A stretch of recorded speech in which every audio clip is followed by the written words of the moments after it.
Order. Senator Grassley has told me to get started, and he'll be joining us in a few minutes, and I'm happy to do that. Today, we will hear, after my phone stops squawking, today we will hear from 6 judicial nominees: Justice Maria Kahn, nominated to the Second Circuit; Julie Rickleman, nominated to the First Circuit; Judge Margaret Guzman, nominated to the District of Massachusetts; Araceli Martinez Olguin, I hope I did that right, nominated to the Northern District of California; Jamar Walker, nominated to the Eastern District of Virginia; and Jamal Whitehead, nominated to the Western District of Washington. This is an outstanding group of nominees, highly qualified, representing demographic and professional diversity, which has become the hallmark of this administration's nominees. We have several colleagues joining us today to introduce these exceptional nominees, but before I turn to one of those colleagues, I want to make 2 or 3 points. First, you've undoubtedly been briefed as nominees that part of the custom and procedure of the Judiciary Committee process usually includes from at least one senator a mini bar exam, which will spring on you topics that you may not have heard since law school.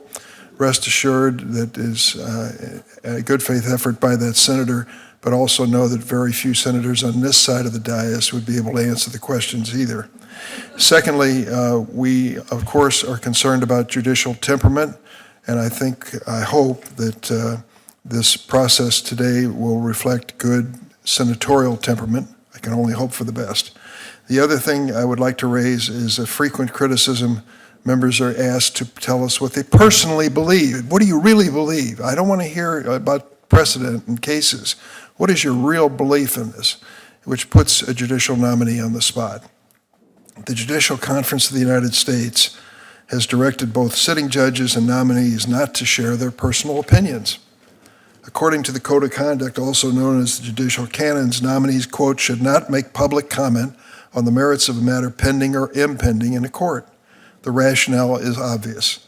Offering personal opinions suggests a nominee has prejudged an issue. It would suggest to future litigants the nominee will arrive with preconceptions and will disregard their obligation to apply the law to the facts.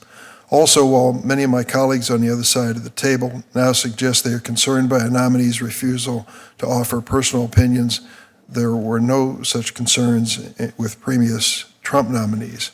In fact, I could go through, and I won't, illustrations of nominees being asked by Democrats for personal opinions and deferring to the same standard that I mentioned earlier. So those are a few of the guidelines as we get started. We have a number of my colleagues who would like to introduce one of the nominees. I urge them to do it with brevity. That does not mean you are not committed personally to them, but it just means we have 6 nominees and potentially 12 senators to speak for them. Starting off and setting the standard will be the senator from Connecticut, Senator Blumenthal.